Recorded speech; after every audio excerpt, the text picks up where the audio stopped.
o motivo da criação do Movimento Nacional de Produtores e Sangradores.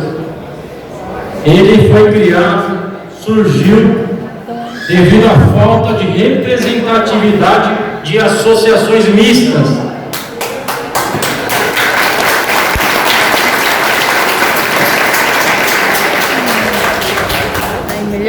Consideramos que a associação mista não tem como você defender uma classe e defender outra ao mesmo tempo. Mas o Movimento Nacional de Produtores e Sangradores está aqui presente para defender o sangrador e produtor. Agora teremos posse.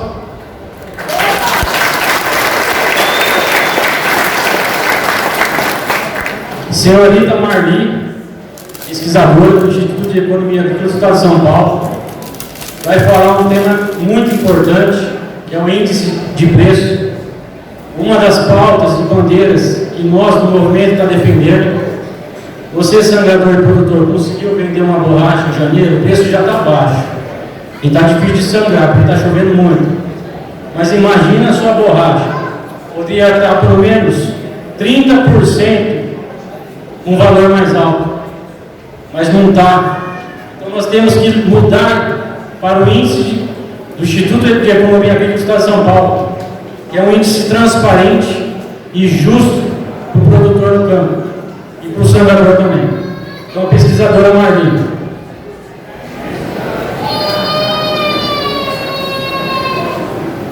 Bom dia a todos.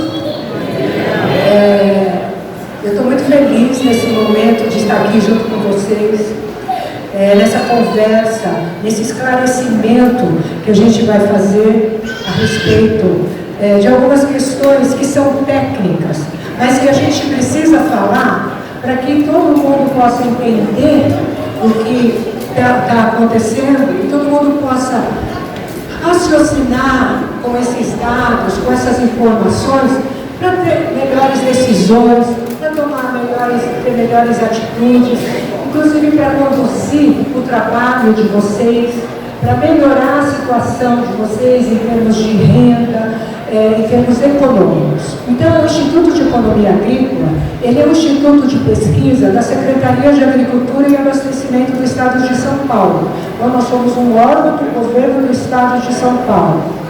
Esse instituto de pesquisa, ele é o mesmo nível dos institutos mais bem pouco conhecidos que a gente tem no Estado, como o Instituto Agronômico de Campinas, como o Instituto Biológico, Zootecnia, Pesca, tem o de Tecnologias de Alimentos e tem o que a gente chama de APTA Regional, que é a pesquisa nas regiões do Estado de São Paulo.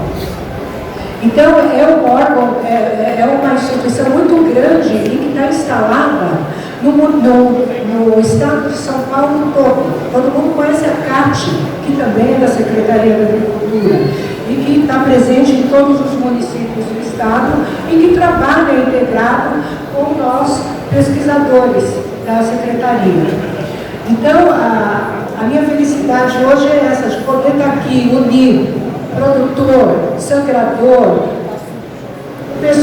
os pessoal das câmaras setoriais, associação, todo mundo que faz um trabalho em prol, né, do crescimento do setor, em prol da união do setor e principalmente da valorização, tanto do trabalho como da renda, né, de dignidade, de condições de vida, de qualidade de vida. Então, nós pesquisadores, a gente fica por trás, fornecendo, estudando, elaborando políticas públicas, sugerindo políticas públicas para os nossos governantes, para aqueles aos quais a gente trabalha, e a gente fica por trás, produzindo informação, produzindo conhecimento, para alavancar, para melhorar e para ajudar. Então, hoje eu vou falar um pouquinho de coisas técnicas, e se alguém tiver dificuldade de entender, me pergunta, a gente pode conversar depois,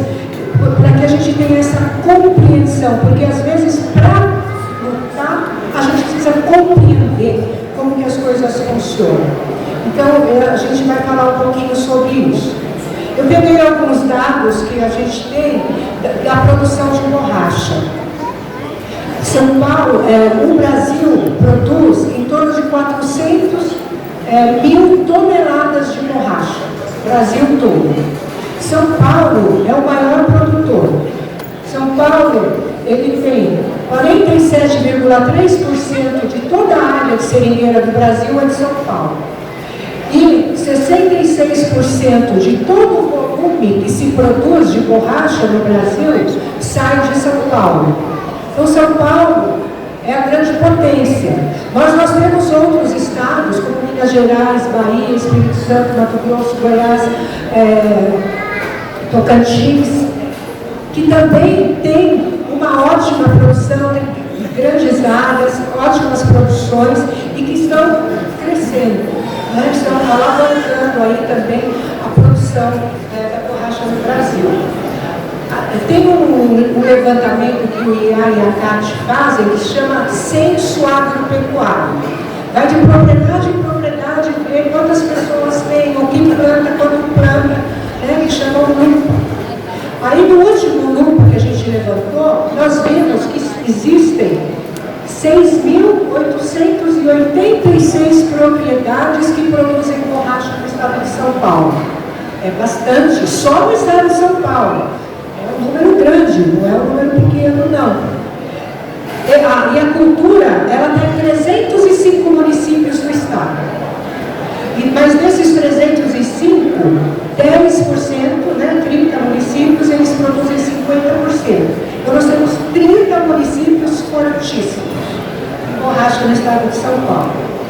São Paulo tem uma área de 133 mil hectares. A produção na última safra, que encerrou no meio do ano passado, foi de 264 mil toneladas de coado.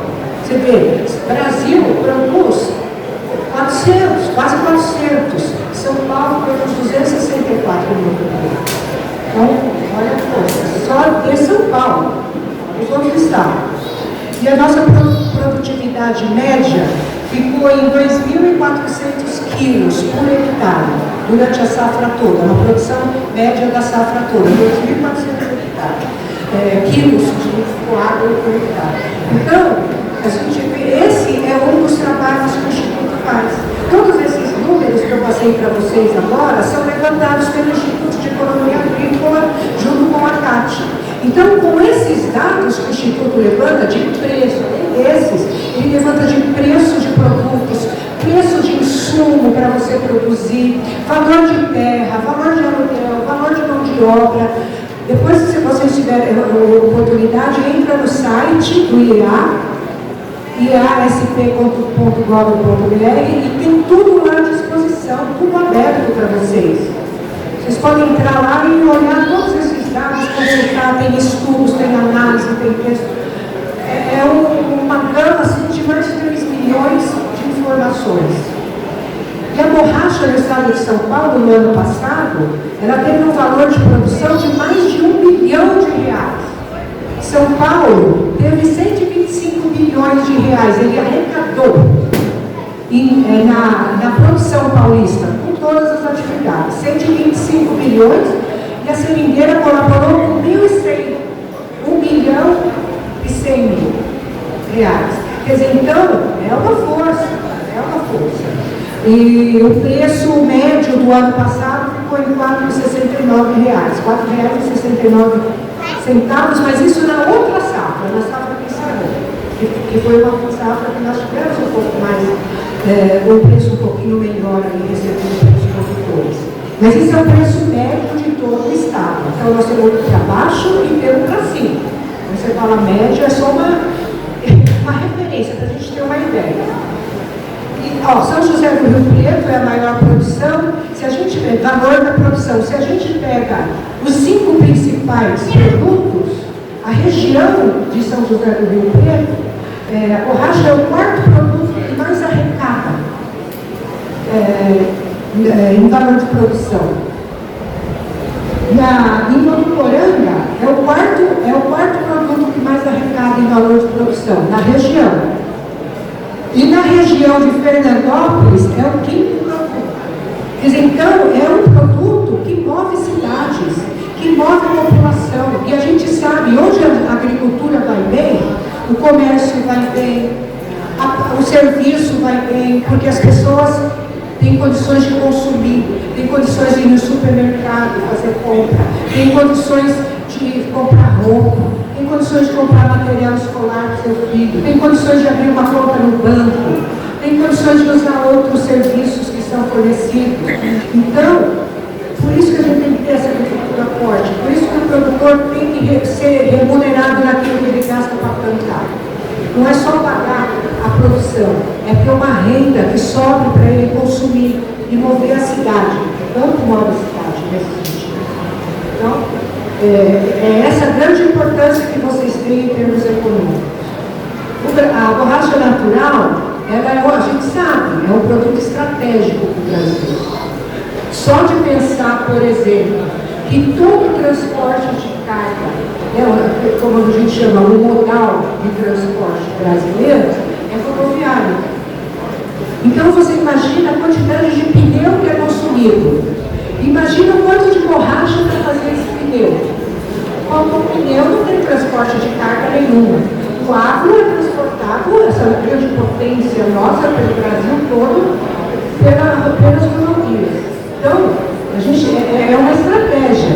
Nós temos artefatos de borracha em termos cirúrgicos, cosméticos. Hoje a cosmética é um ramo com alto valor aí de arrecadação. O setor que cresceu muito e utiliza muito borracha.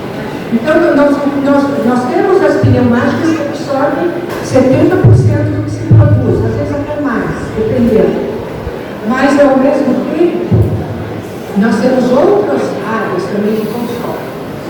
Aí o que eu quero falar? Do preço de importação. Eu falei tudo isso para chegar no preço de importação. Por que o preço de importação?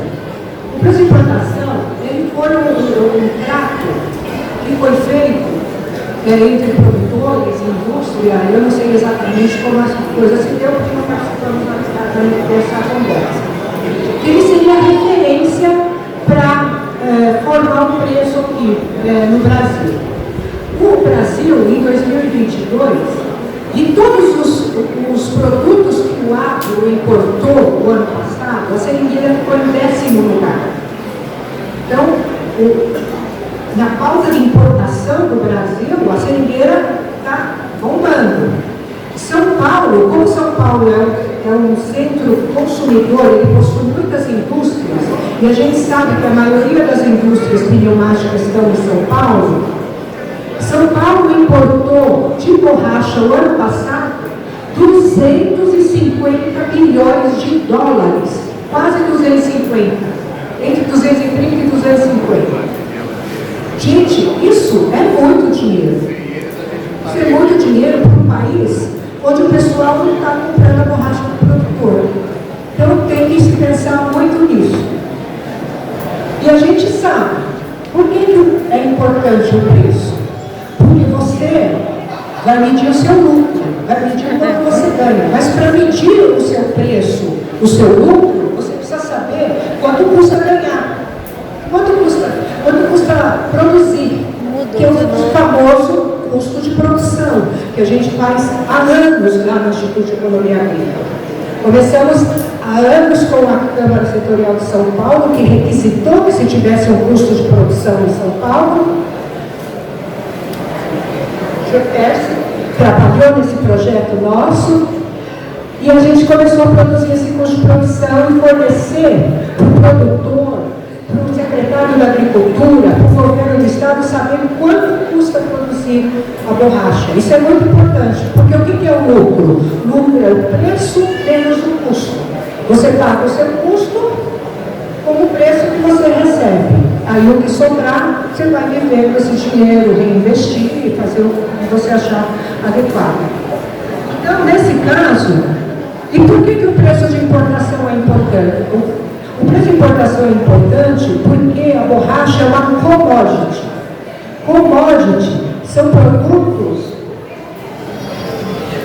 produtos que são comercializados em mercados internacionais. Então, o preço é formado lá.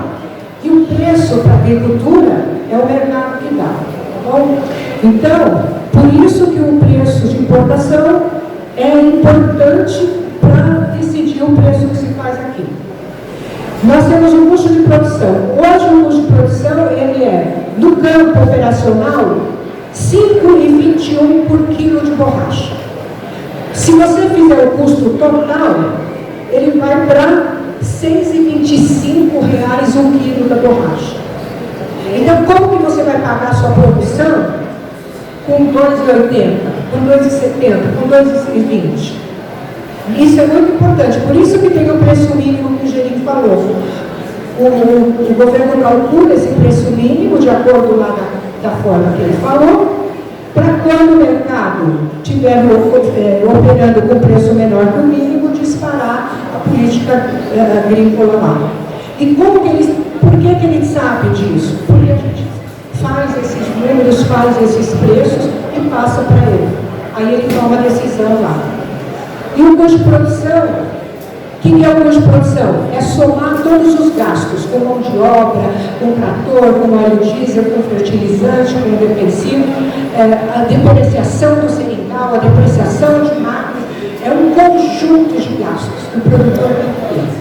Então, eu fiz até uma frase aqui, quero ler para vocês, que calcular corretamente o custo de produção agrícola é essencial para o sucesso na gestão de qualquer propriedade rural, independente do tamanho da área, da quantidade de funcionários ou dos recursos financeiros disponíveis. Porque você tem que ter o custo de produção para você saber se está ganhando ou perdendo. E existe a falsa ideia de que se ganha. Pensamento errado. Eu tinha feito também o índice, para a gente ver. O índice, se a gente fizer uma conta com o índice do IEA, descontar no que se paga, a gente vê que hoje, em dezembro, se pagou para o produtor apenas 58% do índice. Então, quer dizer, é muito importante hoje que se reveja isso e que vocês pensem sobre isso e avaliem muito bem, aprendam a conhecer o índice para aprender muito bem como negociar, como colocar. Você sabe seu custo, você sabe o preço, você tem instrumentos importantíssimos para negociar. Bom, eu acho que, assim, de esclarecimento técnico, eu acho que ia ser suficiente para a gente ter uma discussão e despertar em vocês esse interesse, porque a gente tinha uma apresentação bacana, com gráfico e tudo, mas infelizmente não deu para projetar aqui. Então a gente tem que improvisar um pouco. Então eu vou deixar uma mensagem para vocês agora, para a gente refletir e a gente pensar. O pessoal também fala que pequeno produtor tem custo alto. Será? Ele pode ser. O fato de ser pequeno não quer dizer que ele não seja um empresário eficiente. Eficiência não tem nada a ver com tamanho de propriedade. Então, eu vou deixar aqui uma mensagem para vocês. Não é o mais forte que sobrevive, nem o mais inteligente, mas o que melhor se adapta às mudanças. Isso é de Charles Darwin. Por quê? Porque as coisas mudam, se transformam. E a gente tem que se adaptar às mudanças. A gente tem que se adaptar às novas tecnologias, aos novos conhecimentos, às novas informações. Independente do tamanho do produtor, do tamanho do seu negócio. O sangrador é um dono de negócio, porque ele cuida do patrimônio, que é a árvore, o produto final que o produtor investiu a vida inteira. Então, não existe essa diferença. O sangrador é tão responsável pela produção, pela produtividade, pela rentabilidade, quanto o produtor. Tá bom? Eu agradeço muito vocês terem me convidado para participar aqui hoje. O Danton vai explicar um índice agora para vocês, bem bacana. Ele é também pesquisador lá no Instituto de Economia Agrícola. Ele coleta todos os dados e ele rapidinho vai passar para vocês tudo isso. E agradeço mais uma vez por terem me convidado para participar aqui. Para mim é uma honra estar junto de vocês. Os preços oficiais da Secretaria da Agricultura. O que foi? Hã?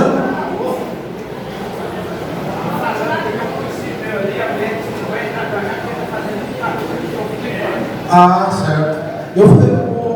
Quem deve estar bravo hoje é o padre, né? Porque ninguém foi na missa, veio tudo pra cá. Viu, Mário? O padre vai ficar, Mário, o padre vai ficar, tá procurando ser transparente em relação às informações. Então, como é que eles chegam nesse valor, né? Então a gente foi lá, ver o peso lá da Bolsa de Singapura, que se negocia dia a dia, média mensal, a partir da variação diária das compras na Bolsa de Singapura. E as tarifas, os impostos que são colocados e os outros questionamentos presentes, né, nas diferentes etapas da cadeia produtiva. Então foi lá que, entre outubro e dezembro de 2019, nós fizemos um teste piloto para o índice de preço de importação da borracha. E, a partir de janeiro de 2020, né, a gente passou a começar a divulgar.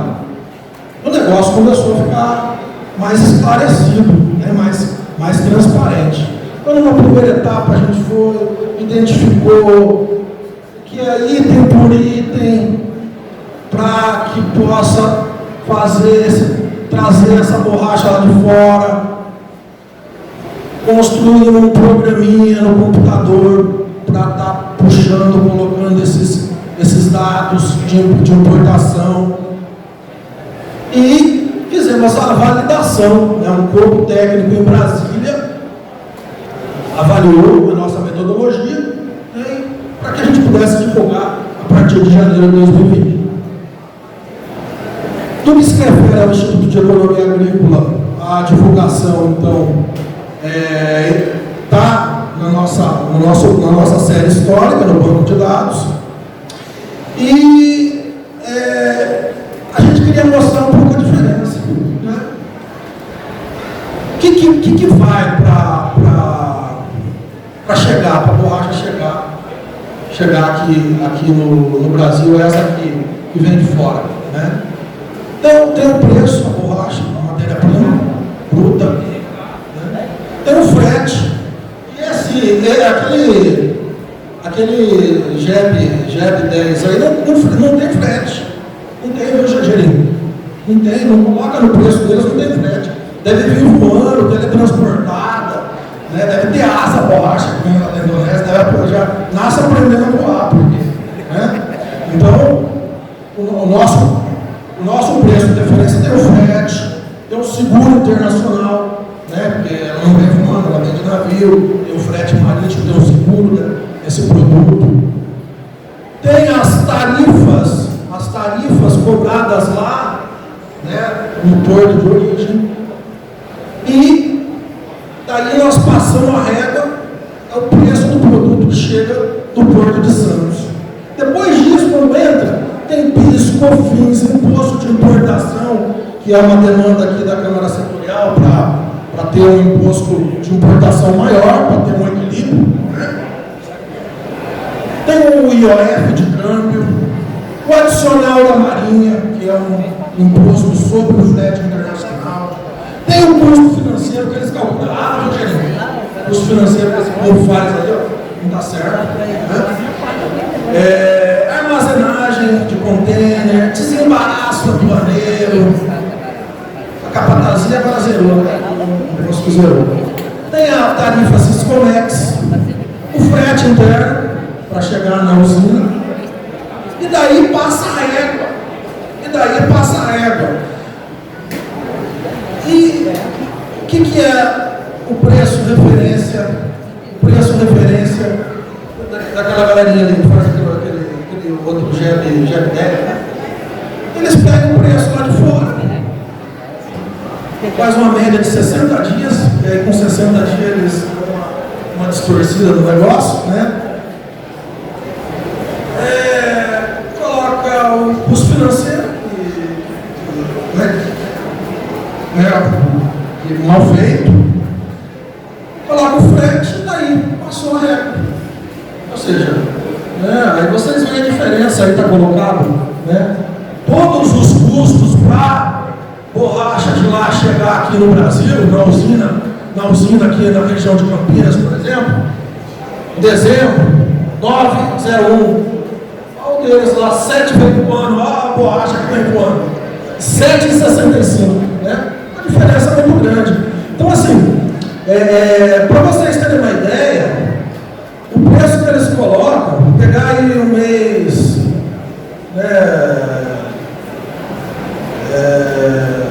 julho de 2021, o preço da borracha de Santos, com todos os custos, em Santos, R$10,32 em Santos. Sabe quanto que estava aquele GEP? R$10,15, ou seja, é lógico, não dá para entender. Eles propõem uma metodologia, né, mas com a série histórica você olha, você fala, não tem lógica. Nós temos uma metodologia. Se caiu, se subiu, está aqui para vocês. Né? Agora, a gente entende que precisa mudar. Né? Precisa mudar. Nós estamos à disposição, né? Nós somos técnicos, né? Então, o que nós fazemos é fazer esse cálculo.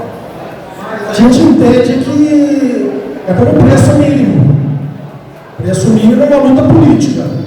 E vocês estão juntos e vão se empenhar nessa luta política e vão vencer. Né? No caso do preço de referência para lutar, é a luta também que vai dar essa dimensão. Então, tem mais uma pessoa para falar, né, gente? Eu agradeço a oportunidade de trazer para vocês essa realidade, né? E vai ter picanha para comer, companheiro? Tem. Só para comer picanha. Tem uma colega lá.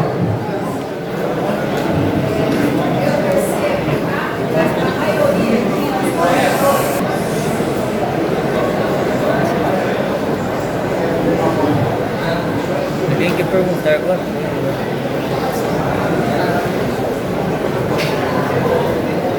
Oi, bom dia. Eu sou representante de produtores, tá? Ali na região de Anaxaria, no estado de São Paulo. E eu gostaria de fazer uma pergunta. Muitos daqui não sabem nem quanto é pagado a porcentagem em cima do GEP das indústrias. No caso, o Ministério vai impor também quanto que vai se pagar em termos de GEP 10 ou desse índice que vocês passaram para nós, e como nós vamos estar participando dessa negociação nesse índice também que vocês colocaram. Porque nós não sabemos o quanto que a indústria, muitas pessoas aqui, não sabem quanto que as indústrias vão passar para essas pessoas que compram borracha da gente. Então, tem como colocar, através do Ministério de vocês, caso que mudou até de Ministério de Agricultura para Meio Ambiente, certo? Para ter mais viabilidade para quem sangra e para nós, produtores, termos esse índice melhor e como a gente vai chegar até isso? Qual o seu nome? Mara.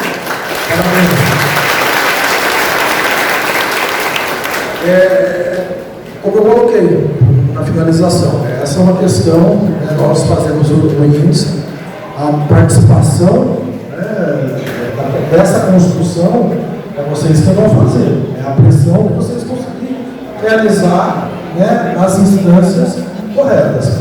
Mas, de toda forma, como uma resposta política, e aí vai, né, vocês, eu não sei se eu tenho. Dona Mara, eu queria só contar uma história para a senhora, para saber o grau de dificuldade de adotar esse índice CNA. Quando esse índice surgiu, foi numa discussão na Câmara Setorial lá em Brasília, em que eu dizia, o princípio disso é que a borracha nacional ela não pode ser mais barata que a borracha importada. e não existia nenhum valor sobre a borracha importada disponível. Bom, como ninguém sabia como era, nós na Apotex nos reunimos, contratamos uma advogada tributária para fazer todo o ordenamento jurídico, levamos até o IEA para fazer todo o ordenamento técnico, e num acordo com o presidente da época da Abrabor, se chama, vivo ainda, Antônio Carlos, ficou decidido o quê? Quando esse índice ficasse pronto, a gente adotaria esse índice e colocaria o índice antigo de fora.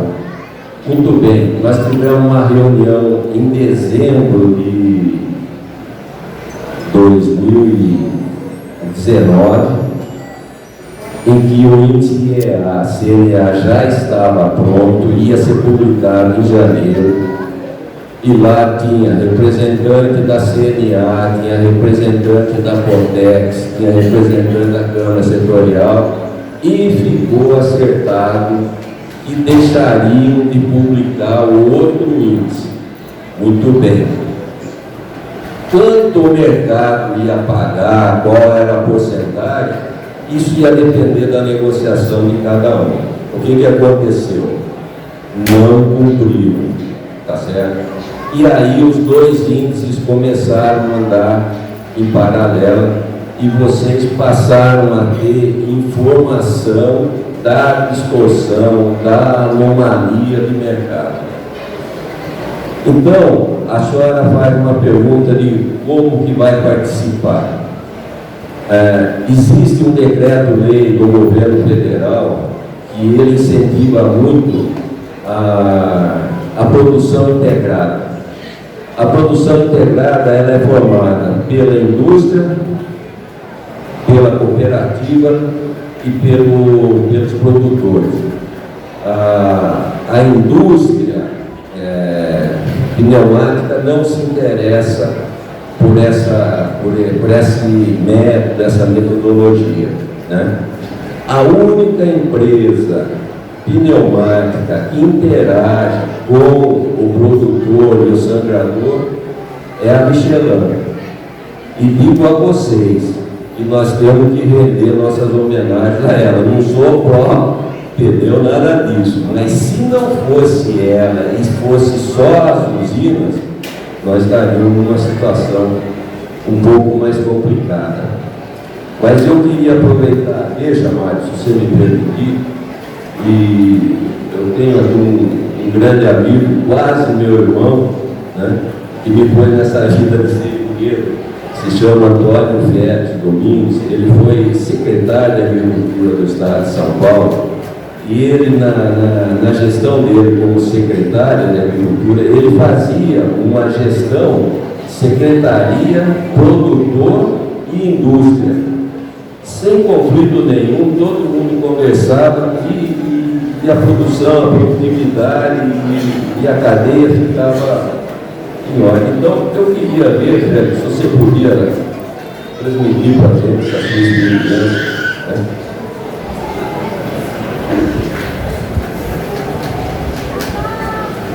Eu não sei se ele é meu amigo ou meu inimigo de ter me posto nessa vida, mas enfim. Bom dia a todos. Quero agradecer o convite da organização para estar aqui hoje e tentar auxiliar em alguns esclarecimentos. Cumprimentar aqui o Roberto, eu conhecia de nome, conheço muitas pessoas da família dele.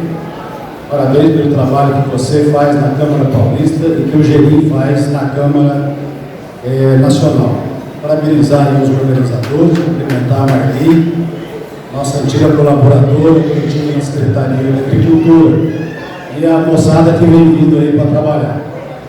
Bom, o Gerim, na verdade, a referência que ele fez não se aplicava à borracha, né?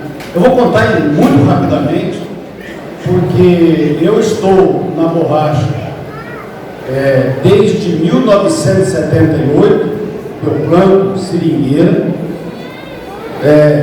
vi muitas das coisas que hoje estão por aí, que nós orgulhávamos do passado e hoje nós estamos sentindo uma falta, uma carência do trabalho que as nossas associações deveriam estar fazendo.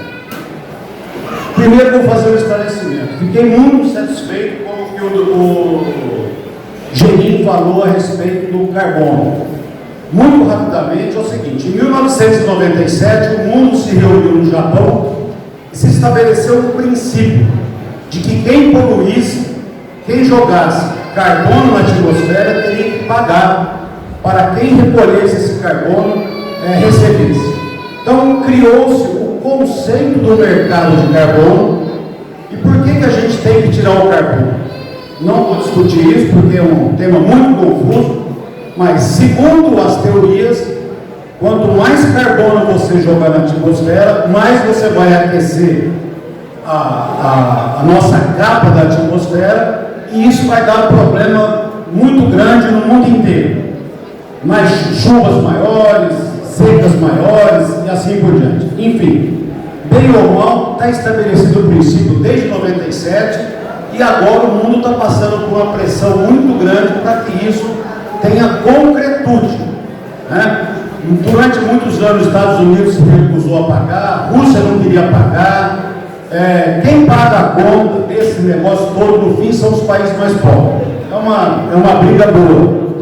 Então eu fiquei muito satisfeito com a notícia que você deu, né, da quantificação exata de quanto que o setor da agricultura contribui no sequestro do CO2. Então isso é um elemento muito importante para nós termos força, para nós brigarmos nos fóruns adequados para se obter essa questão. A questão que o Geninho perguntou para eu falar é porque quando eu fui secretário, uma vez a secretária falou: o senhor tem que estar tal dia, vai ter uma reunião aqui, o Comitê da Goiaba. Eu falei: mas o que é o Comitê da Goiaba?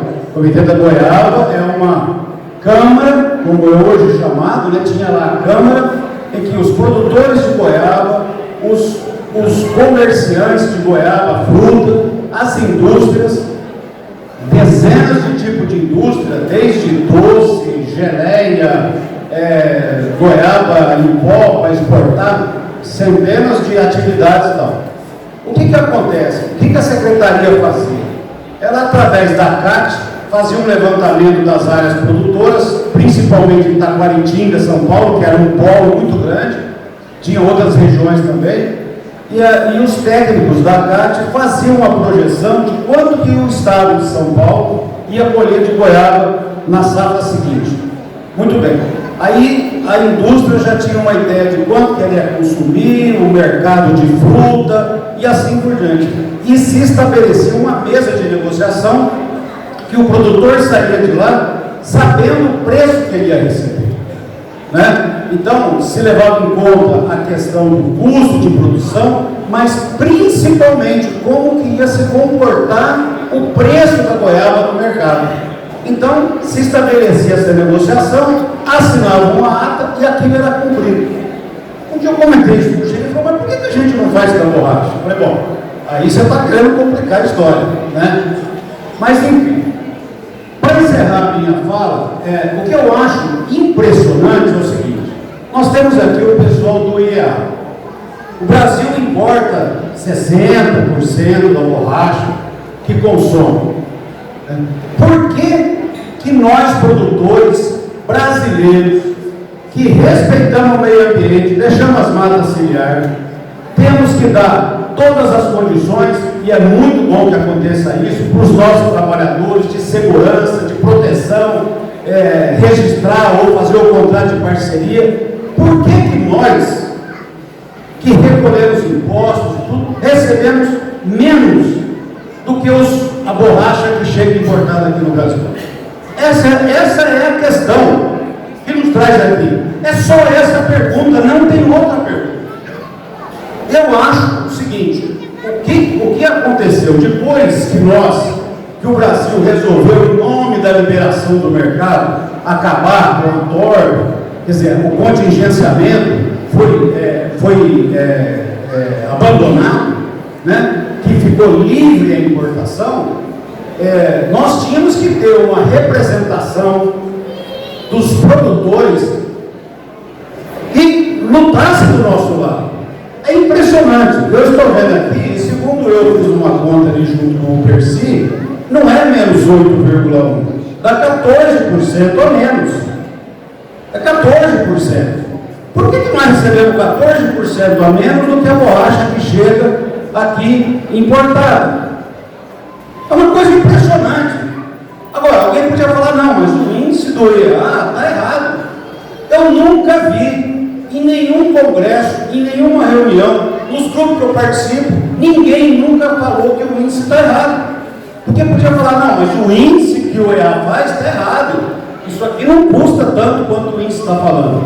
Então, eu preferia que, por exemplo, a pneumática viesse e tentasse provar para os produtores que o índice está errado. Se o índice está correto, então é uma imoralidade. O produtor não recebeu o que eles pagam para o produto importado. É simplesmente assim. Então nós estamos tendo, eu estou vendo aqui, o meu professor da seringueira, o Percy Putz. Eu conheci o Percy há muito tempo atrás, quando eles começaram a fazer o seringal paulista lá em Buritama. E nós criamos, eu já tinha estado na Secretaria da Agricultura, nós criamos em 93 a nossa associação, a APAGOR. E aqui tem uma colocação que foi feita pelo Mário, que eu acho muito adequada. Nós precisamos, como disse o Gerim, não estabelecer uma guerra, mas nós precisamos combater o bom combate. A representação dos produtores junto com as indústrias não está dando certo. Não está dando certo. Houve um tempo que nós conseguimos fazer, Roberto, nós nos sentimos protegidos estando junto com a indústria. Éramos poucos. A gente fazia negociação olhando olho no olho. Nós tínhamos um Jaime Vasquez que brigava com a gente para estabelecer preço, e ela brigar com a pneumática, mas a gente era pouco. Hoje o setor ganhou força e nós ficamos mais fracos. Então, assim, eu acho, não estou fulanizando, não estou absolutamente, eu só acho que seria muito melhor para nós, produtores, termos a nossa entidade de defesa do produtor e do sangrador, a indústria ter a sua entidade, é justo, é correto que eles tenham uma associação para defender os interesses dele, porque tem questões técnicas, tem questões fiscais, tem questões ambientais, é muito justo. Para a gente poder ter mais força para brigar com as pneumáticas. Quer dizer, hoje nós estamos juntos de quem não nos defende. Eu acho impressionante. Né? Não nos defende e não diz por que não nos defende. E o mais irônico de tudo é que quem paga toda essa questão são os produtores. Está lá na borracha que você entrega para as usinas, geralmente tem um acordo, que um pouquinho lá vai para a nossa entidade. Então, assim, eu estou sentindo falta da APAGOR dos tempos do primeiro presidente, que foi o Percy Putz, que está aqui. Era completamente diferente do que é hoje. Né? Hoje é um silêncio. A gente coloca uma questão no grupo, questionando, ninguém defendemos. Então a gente fala, mas o que está acontecendo? Então, é simples. Nós precisamos de abrir as negociações. Os produtores, os sangradores estão sendo espoliados. Estão pagando mais do produto importado. Isso é inaceitável. Nós não podemos aceitar isso também. Nós temos que ampliar a nossa voz para mostrar o nosso descontentamento. Nós somos esses milhares que a Marli falou, só no estado de São Paulo. Eu hoje produzo em Minas Gerais. É um estado que está crescendo bastante a produção de borracha. Mas quando nós somos em Goiás, Mato Grosso do Sul, Espírito Santo, Bahia, Paraná, Mato Grosso, Tocantins, até lá no Pernambuco, tem o nosso amigo lá, o ministro da Defesa hoje, José Múcio, produtor de borracha, Fui visitar o seringal dele lá em Paulista. Então são muitos estados brasileiros que produzem borracha. São muitos produtores. Nós queremos o reconhecimento. Nós queremos nos sentir fazendo parte dessa cadeia produtiva. E não sendo a parte que carrega o peso e não tem benefício nenhum. Muito obrigado.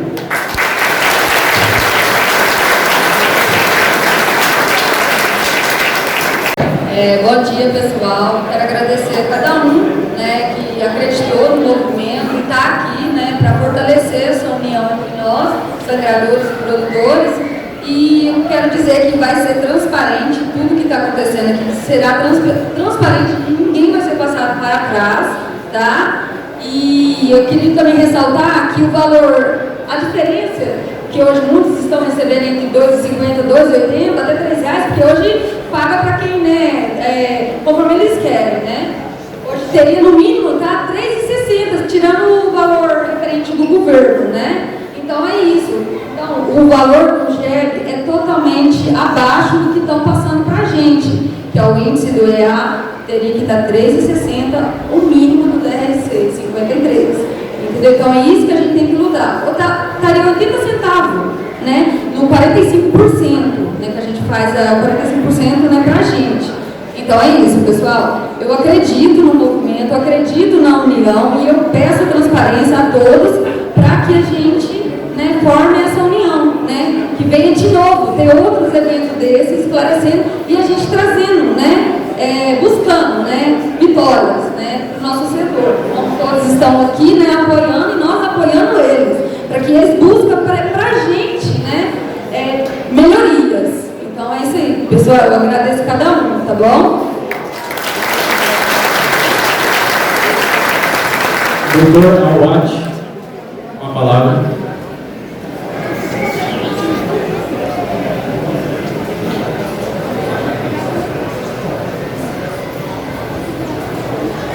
Bom dia, senhoras e senhores, produtores e sangradores. Bom dia, Antônio Carlos Gelim, Roberto Martins Barbosa, meu amigo Félix Putz, meu guru, Félix, quem conheci na década de 80,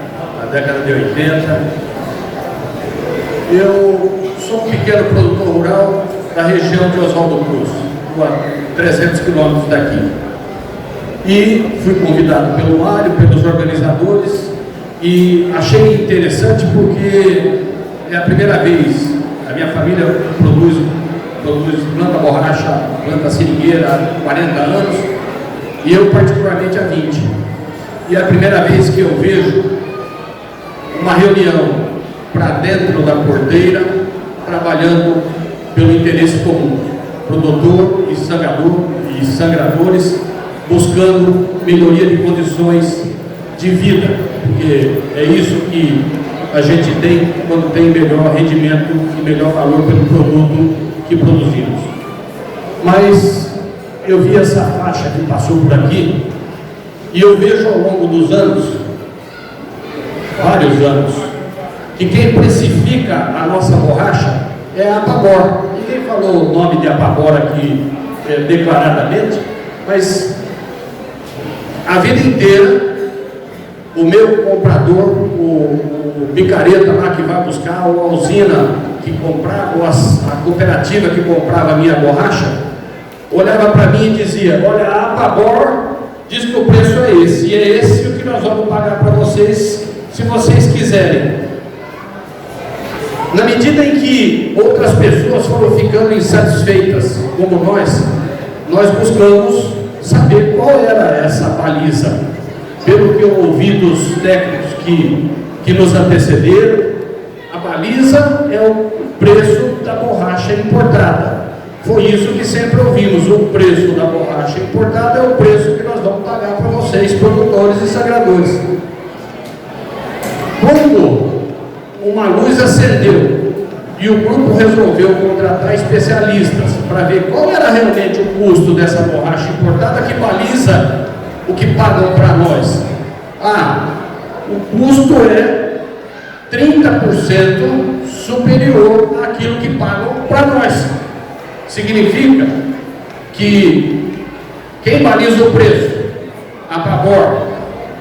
Significa que a Apagor passa para usinas que o preço é 30% a menos do que na verdade ele custa para ser importado. Significa que nós que operamos para dentro da porteira estamos sendo lesados em 30% quinzenalmente ao longo de anos e anos. E a doutora Marli colocou para nós uns dados muito importantes. São dados que demonstram a força que nós temos. 65% da borracha nacional é produzida no estado de São Paulo. Um percentual mais expressivo ainda é produzido aqui, Rio Preto, na região de Rio Preto. E o que nós estamos fazendo? Com a força que nós temos, que não olhamos para o comprador e falamos, nesse preço seu nós não vamos vender. O que precisamos fazer é mostrar um pouquinho de força. A coesão nós estamos começando a mostrar hoje. O que vai para o meu parceiro é o que vem para mim. Em termos de valores não há absolutamente nenhuma diferença. Vamos endurecer o negócio. Até agora nós falamos aqui de dados que são dados importantes, mas a cada um de nós cabe endurecer a negociação com o comprador da nossa borracha. Vou dar um exemplo para vocês. Durante 18 anos, 15 anos, vendi para uma cooperativa da minha região.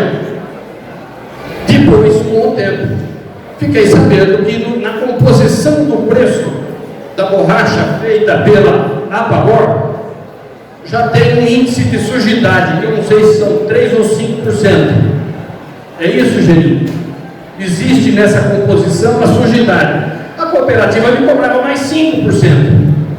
Dá para vocês imaginarem que assalto é esse?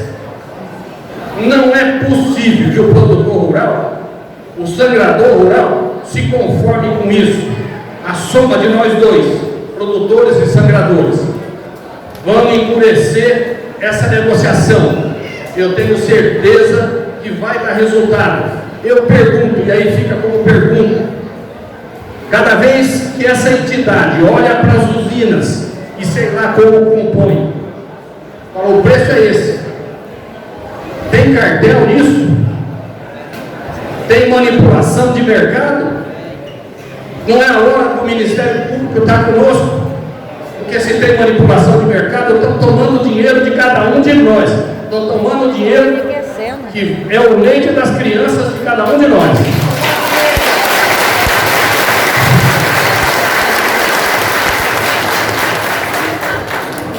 Eu vejo essa aqui como uma oportunidade de ouro, para que a gente olhe um para o outro. E agora nós estamos falando de produtor para sangrador, sangrador para produtor. Olhe um para o outro e fala, o caminho nosso é esse. Vamos partir para cima. Eles são minoria. Eles não podem conosco. Eles podem conosco um mês, 2 meses, 3 meses. Vamos aproveitar. Ministério do Meio Ambiente, preservação de mata. É conosco esse assunto. Nós não derrubamos mata. Nós plantamos árvores, nós reflorestamos o país. Ministério da Agricultura, presta atenção, olha para nós, que nós fazemos acontecer. A seringueira fixa o homem ao campo, dá dignidade para o sangrador, porque eu não conheço da atividade agrícola uma atividade que pague tão bem como a atividade da agricultura. O sangrador bom vale ouro. E cada um de vocês sabe disso. Vamos aproveitar esse ouro que está na nossa mão e vamos fazer pressão, que é o caminho que nós temos a seguir, senão não tem outro.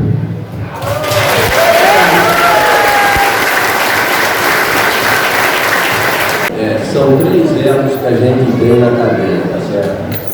O produtor do campo, as usinas e as pneumáticas, que tanto a gente acha que nos prejudica. Mas quero dizer para você que o GEB, quando chega para produtor, chega para a pneumática pagar, ela paga um valor muito próximo do valor da IEA. Então, o problema não está nas pneumáticas, está no meio do caminho.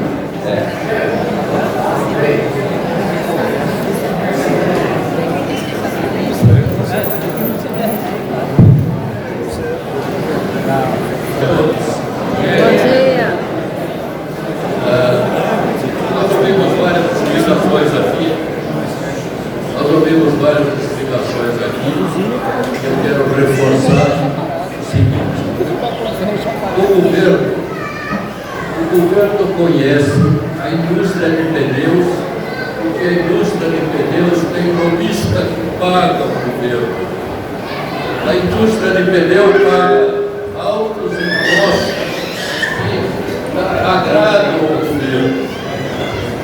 Depois dessa situação das pneumáticas, nós temos entre nós as usinas beneficiadoras. As usinas beneficiadoras estão muito bem de vida. Pode olhar, toda usina é rica. Meus colegas, eu já fui usineiro, ganhei dinheiro. As usinas ganham dinheiro. Elas estão pouco ligando para o preço que nós recebemos. Elas querem ganhar dinheiro delas, não preocupadas com o nosso dinheiro. O que nós precisamos fazer é nós produtores, nós sangradores, todos os seringueiros, fazerem que o governo nos conheça. O governo não conhece o seringueiro de hoje, o governo só conhece o seringueiro da Amazônia. Eles têm que reconhecer quem nós somos e o que nós fazemos hoje pelo Brasil. Esse é o conselho que dou a todos, e todos têm que fazer um trabalho junto aos políticos, junto aos vereadores, junto a prefeito, fazer que se reconheça o seringueiro brasileiro e os produtores de borracha em geral. O Mercy comentou uma coisa que eu não comentei com vocês. Essa união é tão importante, exatamente o que ele falou, que nós temos que transmitir para o governo o que está acontecendo, ele transmitir a realidade amanhã às 10 horas da manhã. Eu tenho uma reunião com o secretário de Agricultura em São Paulo, e esse movimento de vocês já vai estar fazendo efeito, já está. Eu vou levar isso para ele.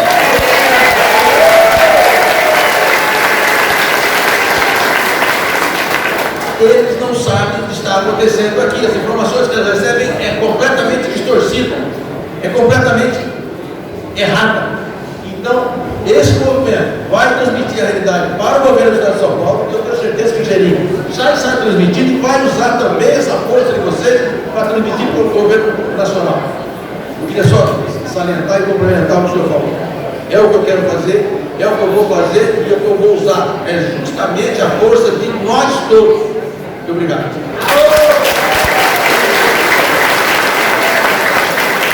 Sangradores e produtores. Já vou abrir para perguntas, mas para finalizar, para quem não sabe, o Movimento Nacional de Produtores e Sangradores já protocolou, oficializou a petição pública do Ministério da Agricultura. Então está na mão do governo. Precisamos continuar com essa união e fortalecimento. Precisamos firmar um compromisso entre produtor e sangrador, juntar mais assinaturas e cada vez buscar a união. Então, eu vou abrir para perguntas, para quem quiser fazer, fique à vontade. Oi, bom dia.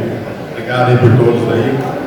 Chamo de bom proveito. Sou produtor rural aqui em Biguá, São José do Rio Preto. A gente tem lá em torno de umas 35 mil árvores. Minha pergunta é simples, assim, eu acho que o Percy também pode ajudar. Por que hoje o mercado está fazendo preço a favor? Por que ninguém vai lá e fala, não, o preço a favor não é a referência do produtor? Eu não entendo porque se baseia no preço a favor. Quem que fala assim, ó, o preço é a favor? É só o lobby que a pneumática faz ficar a favor? Ou tem alguém que chega lá e fala, não, o preço a favor? Aqui a gente tem as câmaras setoriais que representam muito mais do que a favor.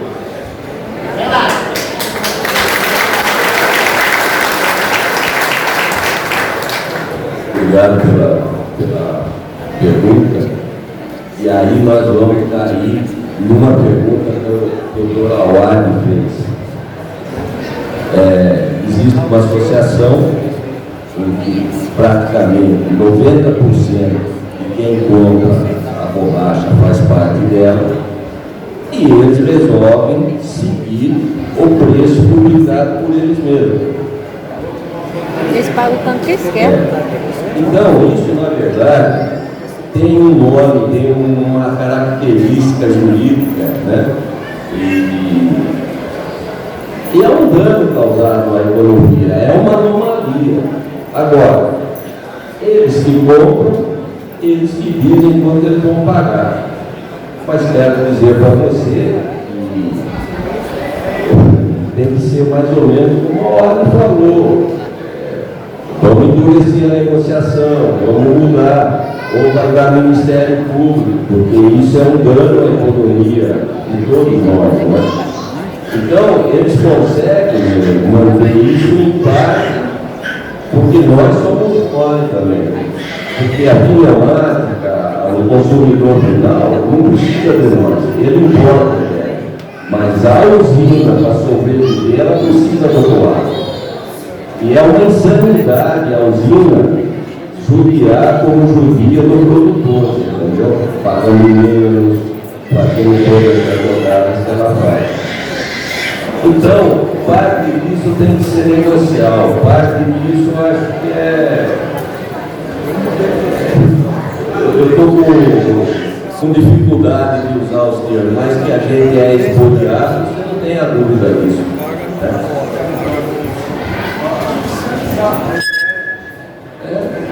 A mudança disso e a gente vai conseguir mudar isso de fato. Entendeu? A gente está vendo aí que a gente é lesado, há 15 anos que a gente vê que a Pabor vai lá e fala, o preço é esse. A gente sabe que a Pabor é paga pela pneumática, como que nós produtores, mas não, eu não vendo para você. É o dia que o Ministério Público se interessar por essa causa e resolver apurar a responsabilidade e distorções. Né? Aí cada um vai responder na medida da sua participação. Nós, do Movimento Nacional de Produtores e Sangradores, vamos acionar o Ministério Público referente a esse preço, a esse índice de preço.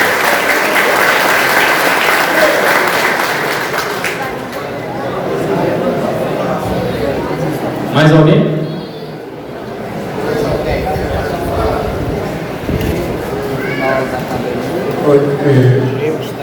Bom dia a todos, meu nome é Ricardo, eu tenho uma propriedade em Prata, Minas Gerais, alguns conhecidos aqui, e só teria dois comentários que podem acrescentar no trabalho. Nós falamos em publicidade. De uma forma, acredito, que seria contratar, por exemplo, um jornalista que se interesse pela matéria e seja feita uma publicação de fato o que é a agricultura. Porque hoje em dia nós temos só o que a Pabor fala através do diretor executivo. E ele fala que a situação é muito boa, que está tudo bem, que o sangrador ganha mais do que qualquer outra cultura, mas eu acredito que através de uma publicação, um jornalista que se interessa pela matéria ajudaria muito na comunicação.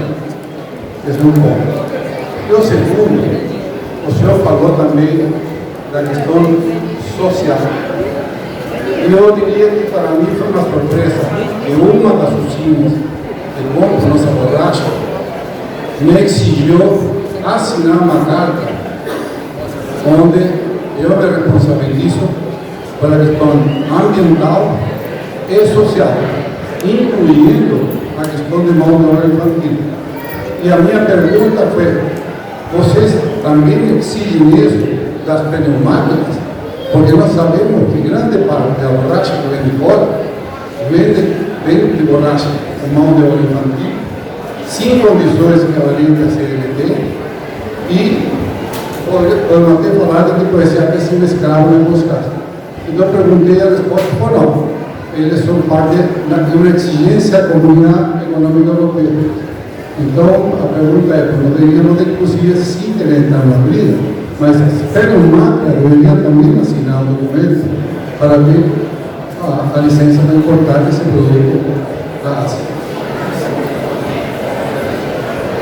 Senhor Ricardo, eu vou responder a primeira pergunta que o senhor me fez.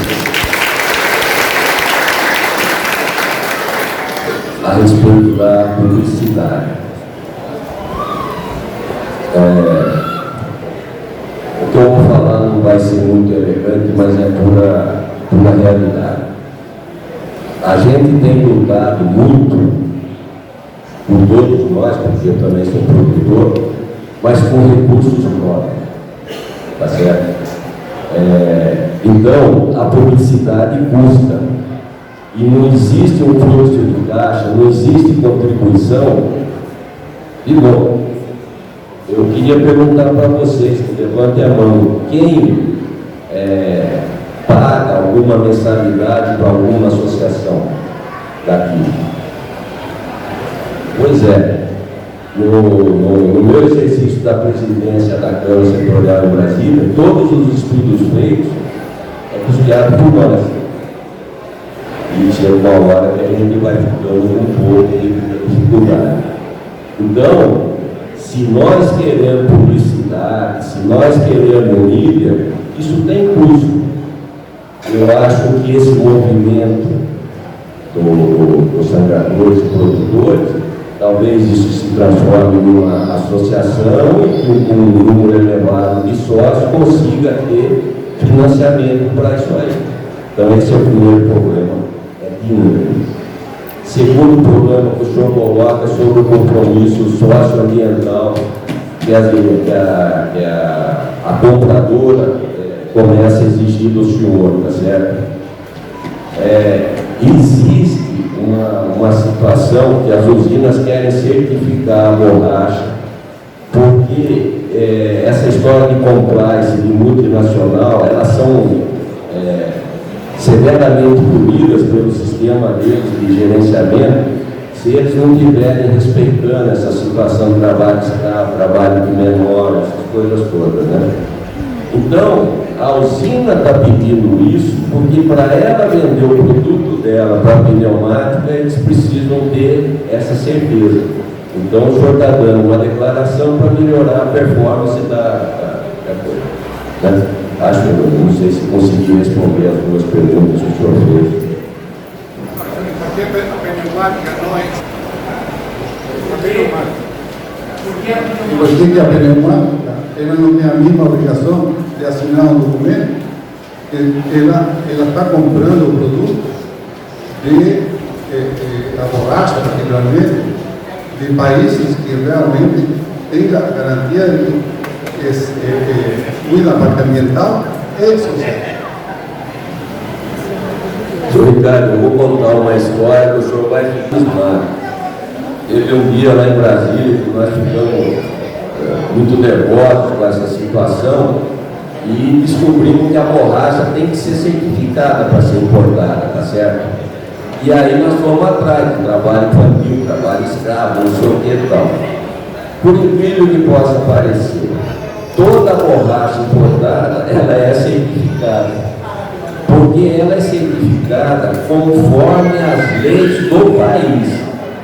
Então, eu não posso, por exemplo, pedir uma certidão negativa do fundo de garantia, porque lá não tem fundo de garantia. Então, trabalho infantil pode, EPI não precisa usar, não tem registro em carteira. Então, o colchão de proteção social é inexistente praticamente, mas está dentro da lei do país. Então, ela vem como boa para nós. Então, no começo, eu falei para o senhor, não sei se o senhor atentou, que nós estamos contratando um escritório em Singapura para fazer a equalização desses mercados. Então, quanto custa para nós dar essa proteção social para o trabalhador, para o sangrador? Que lá não tem. Quer dizer, isso tem que ser igualizado, tá certo? Então, é por conta disso daí, mas as pneumáticas, elas vão se cercando, né? E elas só compram o produto certificado. E o produto importado é certificado por novos mercados.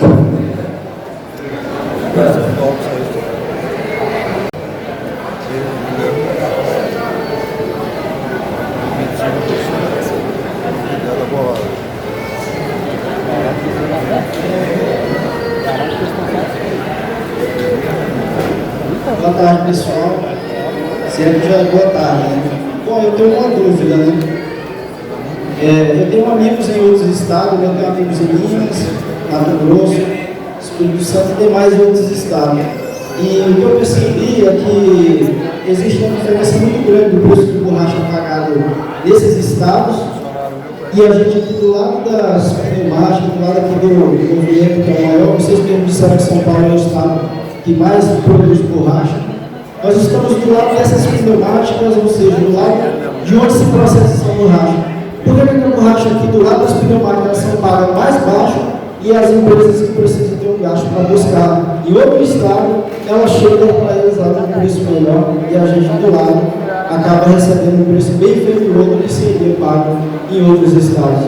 Vocês que estão aí representando a gente, eu gostaria de saber se vocês já fizeram esse levantamento ou se pensam em fazer esse levantamento, porque eu acho que é uma diferença muito grande.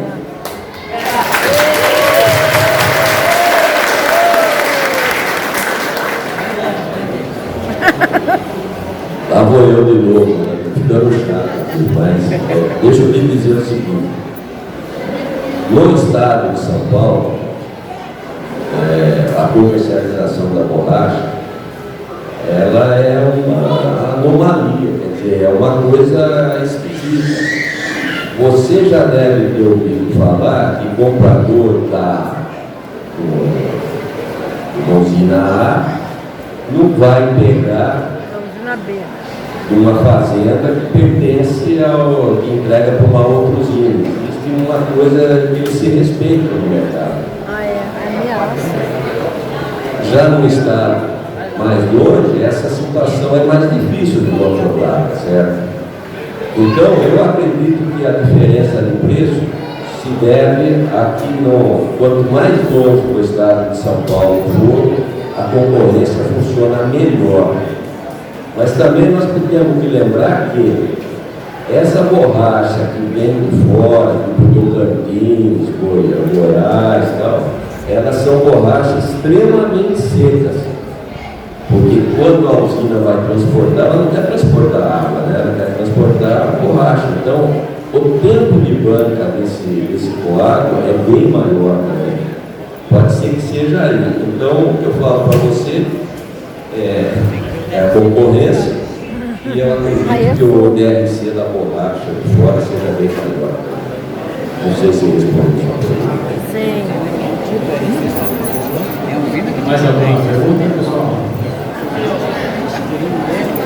Para complementar nosso amigo aqui, falando da diferença de preço entre os estados, foi uma ótima pergunta, e nós no movimento, como queremos o preço mínimo e todo mundo receba, não apenas alguns, outros não, e já está em atraso, nós também vamos buscar a igualdade. Todo mundo tem que receber o mesmo preço, conforme o seu DRC, nem menos nem mais. Nós vamos buscar a igualdade para todos. Esse DRC se paga conforme eles querem.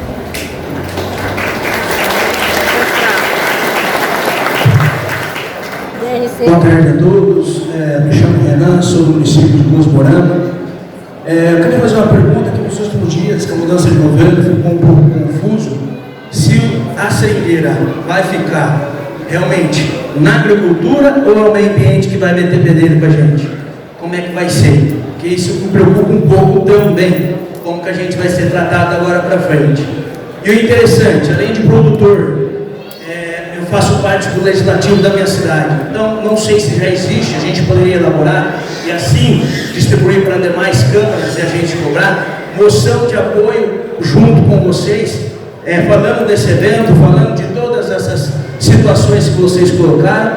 Nós temos um esboço disso e com essa moção de apoio e apoio dos demais vereadores, a gente protocolar São Paulo, Brasília e Câmara dos Deputados e no Senado.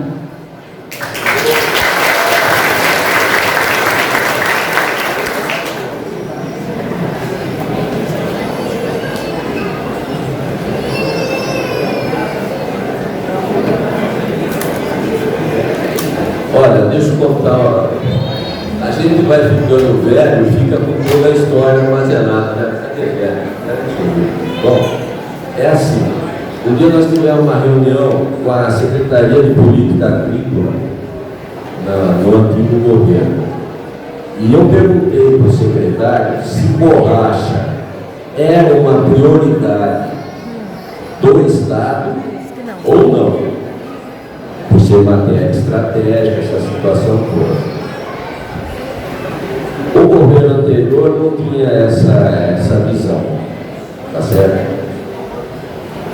Então, eu acredito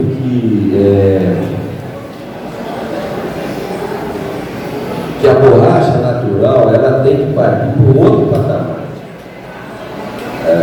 No Ministério da Agricultura, a seringueira é tratada igual o produtor de alho, nada contra o alho que eu gosto. Mas se eu plantar alho e daqui 6 meses eu tomar um prejuízo com o alho, eu vou plantar cenoura.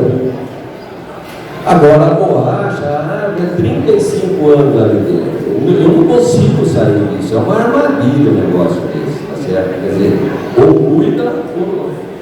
E aí, quando nós tentamos mudar o status, inclusive tivemos uma reunião com os assessores do antigo secretário de Segurança, Braga Neto, relatando isso, ainda usei uma expressão que, se não for a borracha, nem o canhão do vice-presidente da época, que era o Mourão, disparava, né? Porque vai vazar o óleo hidráulico para todo lado e não funciona. E nós queríamos levá-la embora para uma matéria estratégica para ter um tratamento diferenciado. Mas o governo não se interessou por isso. Não sei se respondi sua pergunta. Olha, pelo que eu estou sabendo, nem os caras do mapa, que agora é MAP, né, sabem como é que vai ficar. Ninguém sabe nada, na verdade, mas tem esse boato que vai para o Ministério do Meio Ambiente, que a Marina é originária de Seringueira. Não tem como avaliar se essa mudança é boa ou ruim, o que vai acontecer. Né? Nós estamos ainda numa zona de neblina, Cerrado, né? Obrigado.